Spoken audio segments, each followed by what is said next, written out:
Karibu mtazamaji wa Mwananchi Digital, tuko hapa kwa ajili ya kujadili yale ya kimichezo ambayo yanaendelea kwa sasa. Mimi naitwa Elia Solomon, nipo na Hatimu Naeka kujadili yale ambayo kwa sasa yanazungumzwa. Kubwa ni kuhusiana na kadi nyekundu mfululizo ambazo wekundu wa Msimbazi Simba wamekutana nazo katika mechi zao za kwanza za msimu. Ni rekodi, haijawahi kutokea katika mechi 3 za kwanza klabu ikapata kadi mfululizo. Kubwa ni kuhusiana na teknolojia Naeka ya FVS namna ambavyo imeweza kung'amua matukio kuanzia tukio la mechi ya kwanza dhidi ya Kagera Sugar. David Kameta Duchu anapata kadi nyekundu. Katika mechi ya pili kiungo Jabar kutoka Nigeria naye anapata kadi nyekundu. Katika mechi ya tatu napo tukashuhudia pia Mligo naye akionyeshwa kadi nyekundu. Kwako teknolojia hii unaona inaweza kuwa na thamani kwa kiwango gani kulingana na namna ambavyo imekuwa inatumika? Kwanza ni kupongeza ujio wa hii teknolojia ya FVS, Football Video Support, kwa maana ambavyo imeanza kwenye ligi yetu. Tumekuwa tukishuhudia maeneo mengi wanatumia VAR, lakini bado unaona kulikuwa kuna shida ya maamuzi, lakini kwetu imeanza kutuonyesha thamani ya yale ambayo tulikuwa tunayakosa katika misimu iliyopita. Msimu huu ndo inaanza kutumika sasa. Na kwangu mimi ukiniambia tumefanikiwa, na maana tumefanikiwa kwa sababu katika kadi nyekundu 3 kama ambavyo umezisema za Simba, hakuna kadi ambayo Simba kaonewa. Kadi zote zilikuwa zimestahili na zote zimeonekana baada ya marudio. Kidogo tu mimi nilikuwa naiona red card ya Mligo kidogo kwangu mimi haikuhitaji hata kwenda kwenye video support.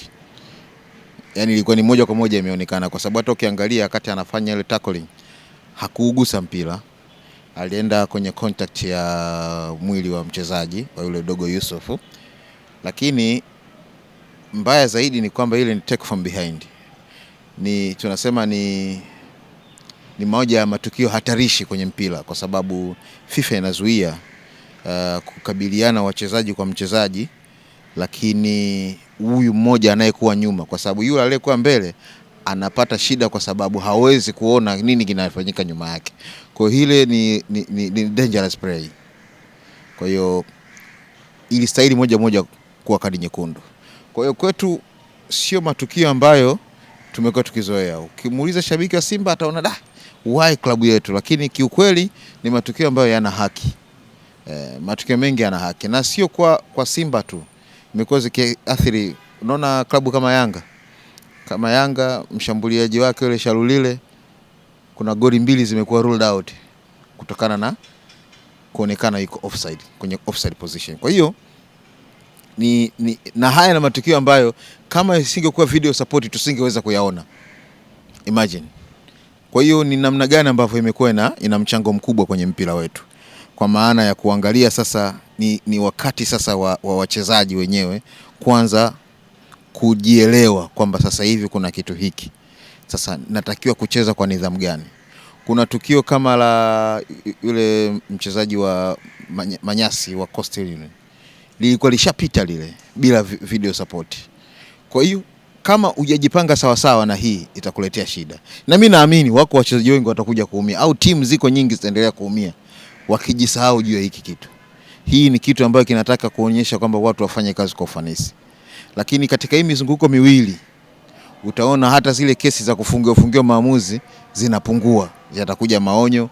Kwenye mechi kama ile ambayo ya Kagera na Singida, unaona nilidodosa nikaambiwa haikuwepo video support.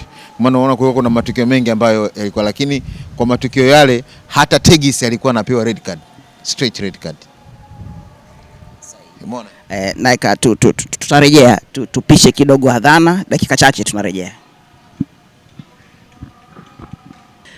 Katika mechi 2 za kanda ya Ziwa, moja ya kanda ya kati, Naeka, pamoja na kwamba Simba inakuwa pungufu, lakini inapata alama 9 katika mechi zote hizo 3. Wapi ambapo Baka alifanikiwa? Huo ndo ukubwa sasa. Unapata blows kama hizo ndani ya mchezo. Kuna mechi hapo Simba akacheza mpaka dakika 50, lakini ametoka na ushindi. Mechi zote 3 flat rate pointi 9 kibindoni, 100% imekuwa ikiendelea kwa Simba. Sasa hapo ndio unaona sasa quality inapoanza kujionyesha, kwa maana una uwezo wa kuhimili hiyo pressure kwa dakika 90. Umeona baada ya, na ukiangalia ni kwamba ana kikosi kizuri ambacho unajua Simba watu wengi watapiga kelele, lakini kwenye eneo la defense kwenda kwenye eneo la kiungo Simba iko imara sana. Na Beka amekuja tofauti kidogo. Kuna mechi hapa amecheza bila hata kuwa na holding. Ukiacha mechi ya Pamba ambayo alicheza na yule Ibrahim Jaba, lakini kuna mechi zingine zote hapa, kwa mfano hata mechi ya jana amecheza bila natural holding midfield. Aliyekuja kumuingiza baadaye sana baada ya mafuriko ile, baada ya kadi nyekundu akamuingiza Kevin Nation. Kwa maana mpango wake wa mechi ulikuwa sahihi sana. Yeye aliamua, alijua kwamba Singida ina timu aina gani, alijua Pamba wana timu aina gani, akawawekea watu ambao watatengeneza pressure kubwa kwenda kwenye goli lao. Kukiwa na watu kama namna hiyo, ina maana inamtengeneza mpinzani yeye kurudi nyuma. Kama atakuja basi atakuja kwa hesabu ndogo sana. Lakini namna ambavyo pia ameweza kumbadilisha mtu kama Nathan Chilambo. Mumeona anavokuja kucheza kama kati, anakuwa kama wing back fulani, lakini anakuja anafinya katikati. Kwa hiyo ilitengeneza uimara mkubwa sana pale katikati kwa Simba na kuonyesha kwamba haina pressure kubwa sana katika kuzima mashambulizi yake. Yalikuwa yanafanyika makosa ambayo baadaye yalikuwa yanaweza yakawa cleared kutokana na ubora wa mabeki wake wakati kina Rushan Derok na Ismail Tole. Kwa hiyo ni Simba ambayo imeonyesha ukubwa kwa maana ya kujua kucheza kwa moments gani na hili waweze kulinda nini. Na matokeo yake wamepata ushindi. Ni mpango kazi, utamsifia mwalimu, lakini utawasifia wachezaji wake kwa namna ambavyo wameweza kutekeleza mpango wa mechi na kuweza kutoka salama mbele katika hizo mechi ngumu. Unapokutana na mechi ngumu kati ya Simba na Singida, unaona intensity ya mechi ilikuwa kubwa, lakini bado kule mbele walikuwa na watu kama kina Chama, kina Lebasege, mwana Anisetura, walikuwa na uwezo Elipanzo, walikuwa na uwezo kuisqueeze Singida kurudi nyuma badala ya kuja mbele, na hapo ndio poleka salama. Unaosifia Simba kwenye hili, lakini dhidi inavyocheza na timu kama Pamba, Kagera na Singida sio kitu cha kuentertain sana, kwa sababu Simba lazima warudi chini, wakae waelewe, hasa kuwaambia wachezaji wao kwamba wanapaswa kufanya vitu kwa umakini. Leo umekutana na hizo timu ambazo una uwezo wa kuziminya na zikarudi chini na ukaendelea na mpango wako wa mechi. Kuna siku utakutana na timu ambayo ina uwezo wa kutumia wachezaji waliopungua alafu wakakuumiza kutokana na ubora wao. Kwa hiyo ni wakati wa wachezaji wa Simba kujibadilisha. Ni nzuri kwa maana wametoka salama kwenye hizi mechi 3, hasa kwenye haya matokeo magumu. Sawa, lakini sio nzuri sana kuendelea kuentertain. Lazima wafanye vitu kwa hesabu. Video support waielewe ipo na inaweza kuwa expose kwenye matukio kama hayo. Kwa hiyo cha msingi wanatakiwa wachezaji sasa wapate elimu ya wachezaji kwanza, ili waweze kutoka salama kwenye eneo hili. Kwa timu kama Simba ambayo na expect itacheza mechi kubwa za kimataifa, inataka kucheza nusu finali ya klabu bingwa Afrika au finali ya klabu bingwa Afrika, hata kule utaenda kukutana na VAR. Acha hii video support.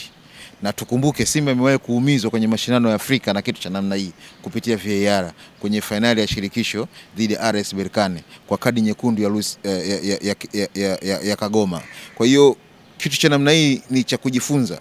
Wachezaji ambao wamepata hizi kadi ni Jabbar peke yake ambaye ndo alikuwa amecheza kwenye mechi kama zile akiwa na Stellenbosch. Lakini wengine wote ni wachezaji ambao kina Mligo wanakutana nayo sasa, kwamba hapa sasa inaanza kuwajenga kuanzia hapa kwenda mbele, kwamba kuna hiki kitu unatakiwa ukifanya kitu chako, kama unafanya tackling basi hakikisha uko 100%, au kama unafanya kitu chochote hakikisha ufanye kitu chochote cha ajabu ili kisije kukuletea shida. Ikishaonekana ikiombwa imekuumiza. Back to back mechi za ligi kuu bara zimekuwa zikichezwa. Baada ya siku 2 timu inashuka tena uwanjani inacheza mchezo mwingine. Young Africans chini ya kocha wao mpya Mangoba, jina lake limekuwa matatani kweli, limekuwa likitoweka matatani kweli kulitamka. Wana mchezo mwingine mgumu na eka dhidi ya JKT Tanzania. Kutoka mechi ya kwanza ya Namungo, mechi ya pili dhidi ya Coast, mechi na JKT. Vitu gani ambavyo umekuwa ukivishuhudia kwa maana ya mabadiliko ya kikosi chini ya benchi jipya la ufundi? Itakuwa mechi ngumu. mechi ngumu kutokana na JKT. JKT haijapata matokeo mazuri kwenye mechi mbili zake za kwanza. Wamepoteza na Polisi mechi ya mwisho ugenini, wanarudi nyumbani kuja kujiuliza itakuwaje. Hawatakuja kirahisi. Sio sawa sana kwao kupoteza mechi ya tatu. Hii ndio timu ambayo imekuwa rounded na wachezaji wengi wazawa, hawana mchezaji wa kigeni. Kwa hiyo wana mwalimu mzawa. Wanakutana na Yanga ambayo iko 100%, imeshinda mechi zake mbili za kwanza katika kwenda mpaka wanaenda kwenda kukutana mechi ya tatu. Kwenye mechi mbili wamefunga goli 7, wameruhusu goli 2. Kumbe inawezekana Yanga ikaruhusu goli. Lakini je, una uwezo wa kuifanya Yanga isifunge? Haya ndio maswali ambayo wanaenda kuulizwa JKT. Wataweza kuhimili nguvu kuanzia mwanzo mpaka mwisho? Timu mbili za kwanza zimeshashindwa, Namungo imeshindwa, Coastal Union imeshindwa. Coastal ilicheza vizuri ile mechi, goalkeeper yule Chuma alishafanya kazi kubwa sana kwenye mechi ile. Lakini je, kina Chalamanda wanaweza kufanya kitu namna hiyo kwenye mechi kama hii? Chalamanda ana uwezo, ni goalkeeper ambaye anajua. Lakini ni mechi ngumu kwa maana ya JKT kutokana na fomu yao na ubora ambao wanao Yanga. Kumbuka mechi itakuwa Yanga wako nyumbani. Tumemwona kocha wao Mankoba akisema juzi kwamba hafurahishwi sana na hatua ya kuruhusu goli, lakini anafurahia namna ambavyo timu yake imetumia nafasi, lakini akitaka waweze kutumia nafasi nyingi zaidi. Kwa hiyo ni maswali ambayo anakwenda kuulizwa JKT. Itategemea watakuja kwenye uimara wa aina gani. Yanga ni timu ambayo inaonekana inafanya analysis nzuri sana ya mpinzani.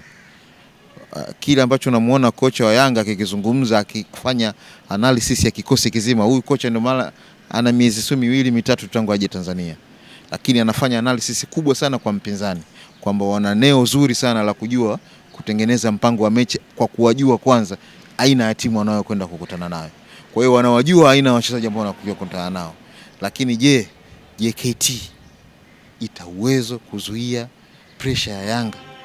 Yanga ni timu ambayo inakushambulia kwa nguvu, itakupelekea moto mpaka uhakikishe kwamba unaonyesha wapi umeificha white. Sasa JKT imeshawahi kuonyesha ina uwezo huo wa kuweza kukaa na kutengeneza akili hiyo.